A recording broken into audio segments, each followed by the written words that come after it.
companies these days are starting to create an ESG controller role, a similar role in the accounting and finance function, where as ESG reporting has historically been primarily voluntary, moving into the regulatory environment.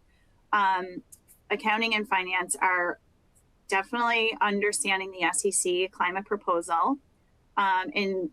in paying attention to that, understanding what is being reported from a voluntary perspective today and what needs to transition in order to go from that voluntary reporting to this future state reporting, including in the regulatory filings. So really understanding those requirements, looking at gap assessments to understand what are we reporting today, working through all the detailed requirements from the proposals or the finalized standards, I guess if it's CSRD, really understanding that, comparing to what they're reporting today, and then looking at those gaps and then working across the organization to be able to fill those gaps. And sometimes those gaps are process gaps, and sometimes they're disclosure gaps, whereas maybe the organization has that information today, but they're not reporting on it, or potentially they're collecting and reporting on that information, but it doesn't have that same level of rigor that the accounting and finance function expects with what they've historically seen from SEC reporting. So in an SEC filing today, there's requirements based on the location of the information that's reported, but the core financial statements require SOX controls, and then the rest of the document requires disclosure control procedures in accordance with the SEC's requirements. So accounting and finance is really making sure, has the rigor been applied to the disclosures that have been reported historically at the same level as the expectation from an SEC perspective. So they're really bringing that already existing end-to-end reporting process to the table and thinking about the infrastructure that they have in place, working with the sustainability functions or those who own those reporting disclosures today to really understand what is the level of rigor, what is the process in place. Many companies are using Excel and have a highly manual process. A lot of the data and information that's being collected to report on comes from invoices or various different other data sources that are not structured, are not automated. Those calculations are not automated. And so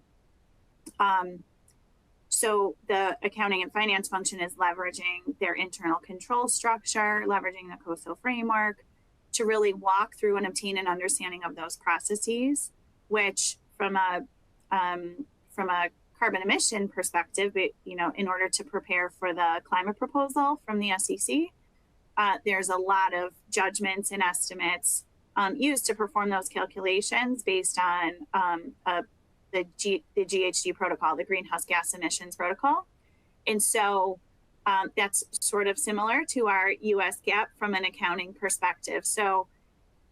the accountants can bring that skill set that they have of understanding estimation approaches,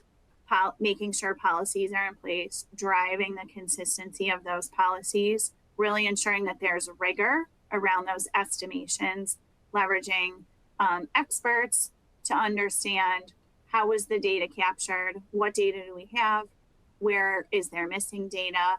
are there estimates and judgments that need to be made in order to fill the gaps on any areas where actual data is not maintained. And so that's something that's very consistent that accountants have had to apply historically with other judgments and estimates that they were reporting from a financial perspective.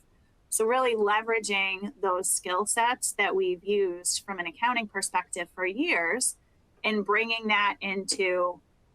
this new element of greenhouse gas reporting. And so walking through those processes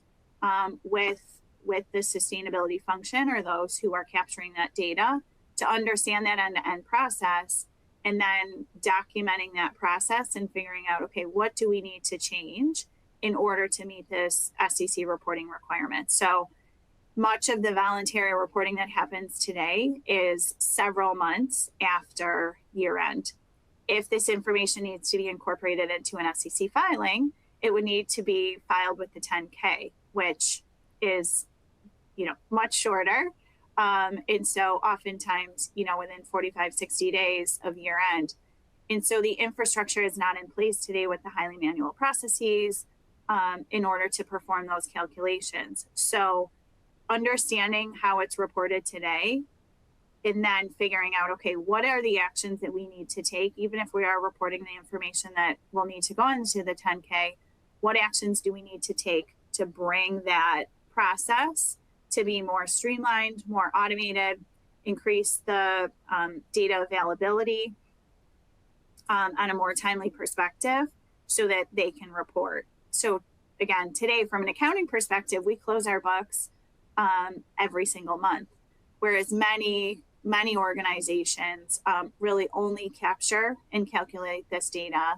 on an annual basis, again, several months after the fact. So really changing that process, enhancing that process, leveraging the financial infrastructure that is in place, potentially implementing systems to capture the data or perform those calculations to really be able to meet that timeline in the future has been a significant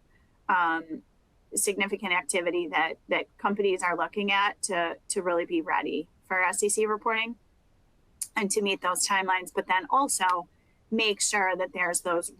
robust controls in place so that they're comfortable and that they have the confidence to be able to report on that